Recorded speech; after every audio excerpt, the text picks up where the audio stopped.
8 years ago, this weekend, my life could have ended. And luckily, God revealed to me immediately that we all have a beginning and an end. On February 1st, 2006, my husband was gunned down in a domestic violence call here in Las Vegas, and my life could have ended right then. But that night, I went to bed, I fell asleep. I didn't have to cry myself to sleep because I didn't feel alone. I knew that God was in that room with me. And as soon as Henry took his last breath, God put a hedge of protection around me and just told me that you are gonna get through this. You are gonna survive this. And you know, just 9 months before Henry died, we had a calling to start a camp for kids. Henry met Jesus at camp when he was a junior in high school, and that changed his life forever. And you know, he just was on fire for Christ, introducing everybody to Christ. That's what he was about his whole life. Just from going to camp that one summer, he never went to another camp. So God put him in my life to change my life forever and to give me my passion and my mission in life. Well, I had been fighting for several years to have my son, you know, with me. You know, I came from a past with a broken marriage, and then as a single dad, I thought, well, this will be pretty easy. You know, I've got the money, I've got the time, I'll be able to take my son to school and pick him up every day, and we'll be involved in sports and music and everything, and it'd be pretty simple. You know, kids need a lot of time, so I thought that would work.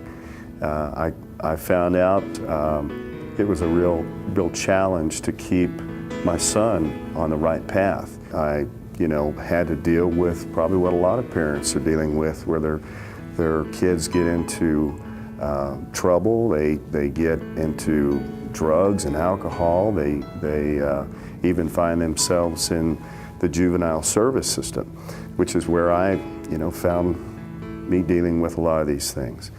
And you know, I just didn't know how to handle it. And then one day I was traveling down Highway 95 and was T-boned on the interstate right in front of Central Christian Church. Happened to be on a Christmas Eve. And I rolled my vehicle 5 times off the freeway and ended up upside down and pinching myself that I was still alive. I got out of the vehicle and I just sat there on the side of the road facing the cross at Central. And that's when I knew he got my attention finally, and that I'm just going to wave the white flag and give it to him. So after Henry's funeral service was at Central Christian Church, and Judd did the service, and I became really connected with that church. That's where Henry and I were attending. That was my first church ever.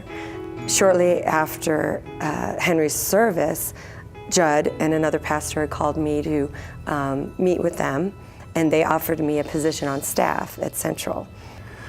Well, after I had attended Central there for a couple of years, I was luckily and blessed to start changing my son's life. He started attending church, and I soon became baptized and was able to baptize my son, which was an amazing thing, an amazing time for us. And I'm now seeing a lot of other people come to church that are really suffering and going through some challenging times with their kids. My heart just kept going to, what can we do to make it more of a difference with these kids that really are falling through the cracks. The statistics in this town are overwhelming when it comes to, you know, the high school dropouts, the idle kids. We're like #1 in the nation for a lot of different things. And it just came to my heart that we should have a place for kids to go to and speak to them and intervene in their lives and meet them where they're facing these dark places and shine this light that they're not getting here. One day, introduced to a lady at church by a pastor friend that said, "You need to meet this lady, Prendes. She is an amazing woman, and she has this heart for kids that is so similar to what you feel, and she's had the same idea all along to have a place, a kids camp, if you will, that would be a dream that she had with her late husband, Sergeant Henry Prendes." Yeah, I was working in the food pantry that weekend, and JR was serving in the worship ministry, and he had to walk through the back hall, and Pastor Bob, thought it would be a good time for us to meet. And we were introduced right there, and he's like, "I have to go play," and I thought he was pretty cute, and I remember meeting him and exactly where we were at, which obviously says something. And later that week we met for coffee in the coffee shop there at Central and started talking about our passion for kids, and he told me his story and I told him my story. So yeah, we just we hit it off. We became business partners first. He had the land in Cedar City. I drove out there to look at it and just fell in love with it. It's absolutely beautiful.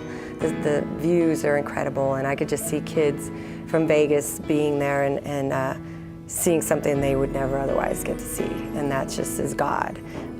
It's just so, fell in love with it, and then we became friends, and we would meet after church for dinner once in a while, meet at church, sit together. It was kind of cool.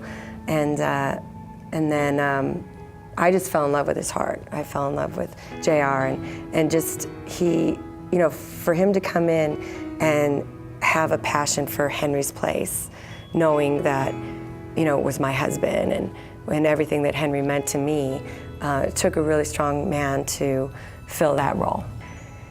It's been 8 years, that we've been building this dream, and just August 1st of this past year, we finally got our approval to be able to call this land Henry's Place.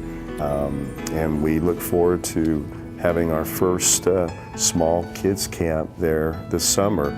Even if we don't have all the buildings there, that's okay.